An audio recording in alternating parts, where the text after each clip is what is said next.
The economy is going down the can. I'm Jonathan Burton, and new reports out from the private sector for October describe a bleak picture. And I bet you this is another reason why the Republicans don't mind keeping the government shut down for a little while longer. It's not only about Jeffrey Epstein. That might be the half of it, but the other half has got to be that they don't want the government putting out these economic reports. Fortunately for the rest of us, though, we have private market data. But just you watch and see how MAGA will demean this and say it's not reliable, which will be really funny to watch because in the past, conservatives always believe that anything that comes out of the free market system from business or the private sector was always better than anything that comes out from government. Now, just watch them twist and turn as they try to explain that only the government economic data, which they are keeping unavailable to us right now, is reliable. So, data we can't even see, they're going to claim is more reliable than the data we can see. That's going to be fun to watch. Anyway, I'm going to share the latest report with you in just a moment. It is pretty alarming, actually. But I wanted to say that putting tariffs on America, which is what we've done and which is the cause of the problems, as you'll see in this report in a minute, is pretty similar to putting sanctions on Russia in a lot of ways. In other words, tariffs will punish our economy every bit as much as the sanctions we put on Russia will punish theirs.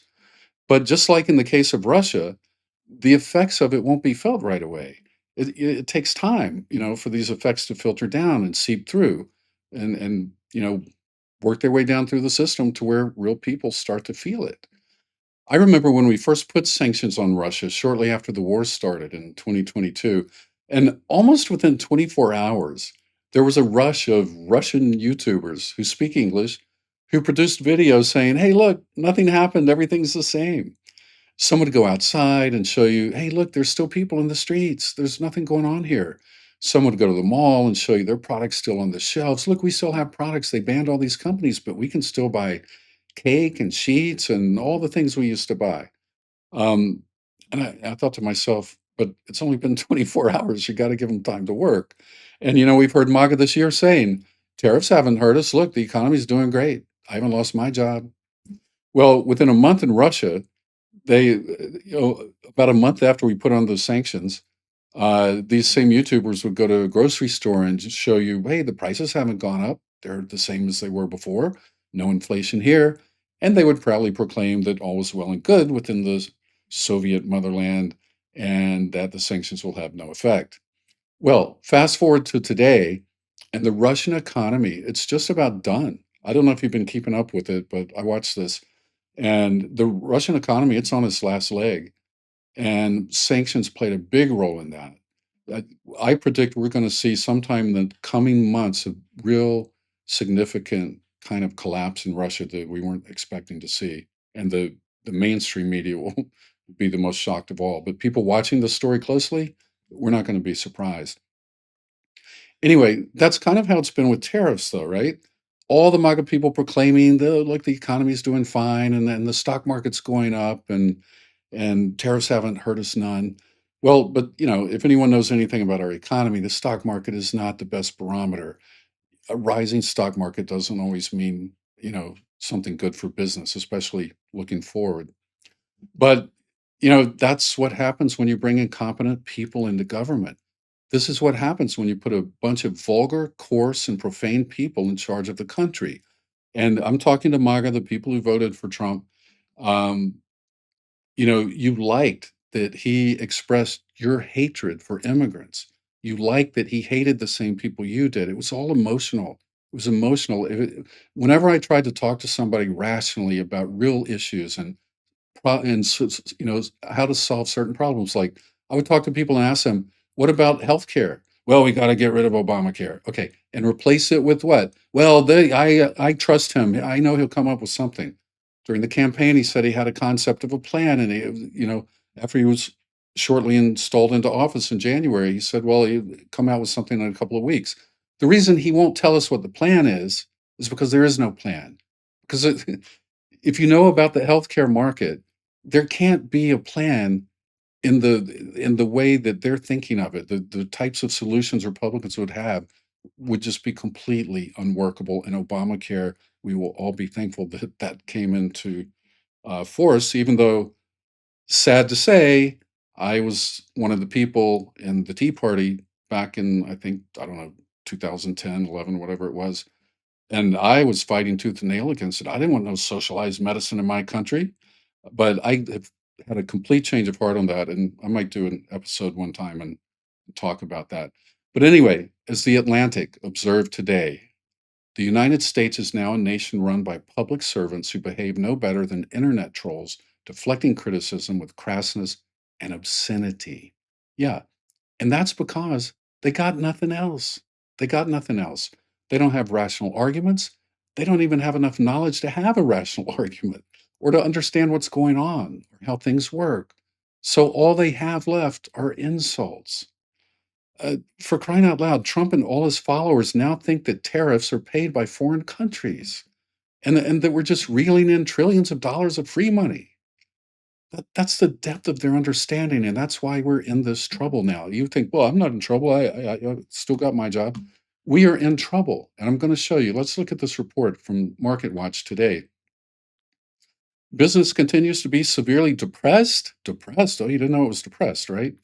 U.S. manufacturers blame tariffs. Now, this is a report of a manufacturing survey.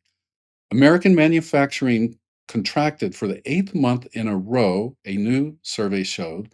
That's 8 out of 9 times it is contracted from the president who said he was going to make manufacturing boom. And he was going to make it boom by putting on such high tariffs that all the companies would move their manufacturing back to here. Anyone who knows anything about the economy said maybe, but not in a few months. That takes years, decades. So, he throws this like just slingshot stone into it, into the economy with these tariffs, thinking something's going to happen that any rational person knows can't happen. And here are the results of it. A closely followed manufacturing index slipped 48 to 48.7% in October from 49.1% in September. That's from the Institute of Supply Management. Any number below 50% signals contraction. We are in a period of manufacturing contraction, not growth. The ISM survey, the ISM surveys executives every month about how their businesses are doing, and the complaints came through loud and clear. High, constant shifting tariffs have raised costs, depressed sales, and pressured companies to lay off employees. So now a lot of these MAGA people who voted for manufacturing, some of them are losing their jobs now. Business continues to be severely depressed, profits are down, and extreme taxes, i.e., tariffs, are being shouldered by all companies in our space, said one executive at a maker of transportation equipment. Steel tariffs are killing us, another manufacturer told ISM.